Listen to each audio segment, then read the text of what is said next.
অঙ্কের শিক্ষক একটি অঙ্ক দিয়ে বলল, তোদের মধ্যে যে অঙ্কটি পারবে আমি তাকে এক জোড়া জুতো গিফট করব। সকল ছাত্র অঙ্কটি সঠিক উত্তর দিল।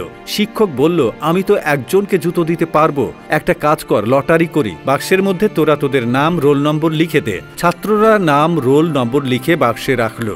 শিক্ষক বাক্স একটি ঝাঁকিয়ে চোখ বন্ধ করে একটি কাগজ তুললেন। শিক্ষক বললেন, আমি কি নামটি পড়ব? ছাত্ররা একত্রে বলল, পড়েন স্যার। পুরো ক্লাস পিন ড্রপ সাইলেন্টে, শুধু শ্বাস প্রশ্বাসের শব্দ।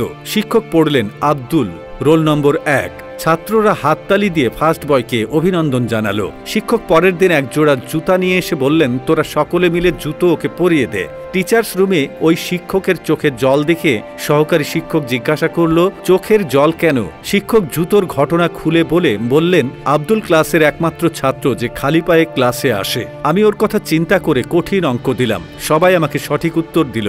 সবচেয়ে অবাক লাগলো, লটারির বাক্স খুলে দেখি সকল ছাত্ররা তাদের স্ব নাম না লিখে রেখেছিল আব্দুল, রোল 1, যাতে করে জুতো জোড়া আব্দুল পায়। আসলে সৎ কাজ করতে কোনো যোগ্যতা বা অনেক টাকা লাগে না, আপনার ইচ্ছাটাই আসল। যদি আপনি ভালো কিছু করার ইচ্ছা করেন, তবে দেখবেন সেই ভালো কাজ যত কঠিনই হোক না কেন, তা করার কোনো না কোনো রাস্তা আপনি ঠিকই পেয়ে যাবেন।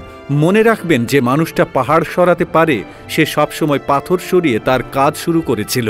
অপেক্ষা করো না, সঠিক সময় কখনোই আসবে না। তোমাকে তৈরি করে নিতে হবে কাজ শুরু করার জন্য।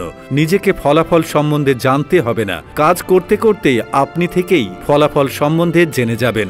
যদি দুনিয়ার সকল মানুষ ভালো কাজ করার মানসিকতা নিয়ে থাকতো, তাহলে কোনো দুঃখ কষ্ট থাকতোই না। তো বন্ধুরা, আজকের ভিডিও কেমন লাগলো?